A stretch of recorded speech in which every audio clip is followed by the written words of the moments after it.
వాళ్ళు సిండికేట్ అయ్యేది కాదు. ఇక్కడ డిమాండ్ సప్లై. సిండికేట్ అనేది అది సెకండ్ ఇష్యూ. మనం 4 రూపాయలు ఇచ్చినా మేము కొనలేమంటున్నారని మీరు అర్థం చేసుకోవాలి.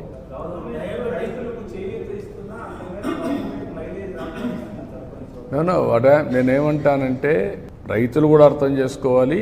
రాజకీయాలు ఎప్పుడూ ఉంటాయి. ఏమీ చేయని వాళ్ళు శివ రాజకీయాలు చేస్తూ ఉంటారు ఎప్పుడు నేను అడుగుతున్నా, ఎప్పుడన్నా ₹1 ఇచ్చారు చిత్తూరు రైతాంగానికి? ఎప్పుడన్నా కానీ డ్రిప్ ఇరిగేషన్ ఇచ్చారా? మరి వీళ్ళు మాట్లాడడం ఏంటి? కనీసం రాయలసీమలో 2,000 కోట్లు ఖర్చు పెట్టారు ఇరిగేషన్లో.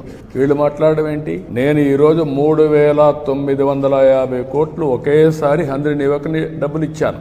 మైక్రో ఇరిగేషన్ 90% సబ్సిడీ ఇస్తున్నాం. వాళ్ళు 7,500 ఇస్తే నేను 14,000 మేము ఇస్తున్నాం. ఏది అన్నదాత సుఖీభావ కింద. కాబట్టి అన్ని ప్రోగ్రామ్స్ అన్ని రివైవ్ చేశాం.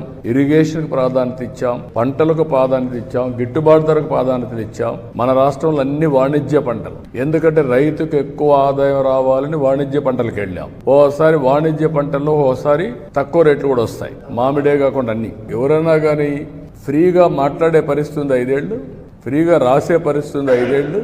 వీళ్ళు వచ్చి కథలు మాట్లాడుతున్నారు. బలవంతంగా చేసి దాంట్లో కూడా కమిషన్లు కొట్టిన వాళ్ళు వచ్చి మాట్లాడుతున్నారు. కమిషన్లు వాటాలు తీసుకున్న వాళ్ళు వచ్చి మాట్లాడుతున్నారు. ఇప్పుడు ఎంత అజిటేషన్ అయింది రైతుల్లో.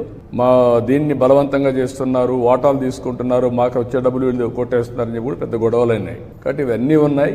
అందుకే నేను మీకు అనేది అంటే ప్రభుత్వం ఒక బాధ్యత కలిగిన ప్రభుత్వం. ఏ చిన్న విషయాన్ని కూడా యాజ్ ఇట్ ఈజ్ వదిలిపెట్టడం లేదు. అట్మోస్ట్ సమర్థవంతంగా ఆ సమస్యను పరిష్కారం చేస్తున్నాం. అందుకే మధ్యాహ్నం రమ్మన్నాను ఇద్దరిని మాట్లాడి దీన్ని లాజికల్గా ఇప్పటికే చాలా వరకు 60% ప్రొక్యూర్మెంట్ అయిపోయింది. ఈ మంత్ 20కి 25కి లేకపోతే మంత్ ఎండ్కు లేకుంటే ఆగస్టు, అది మధ్యాహ్నం నేను చెప్తాను ఏ టైం అనేది. దాని ప్రకారం ముందుకెళ్తాను.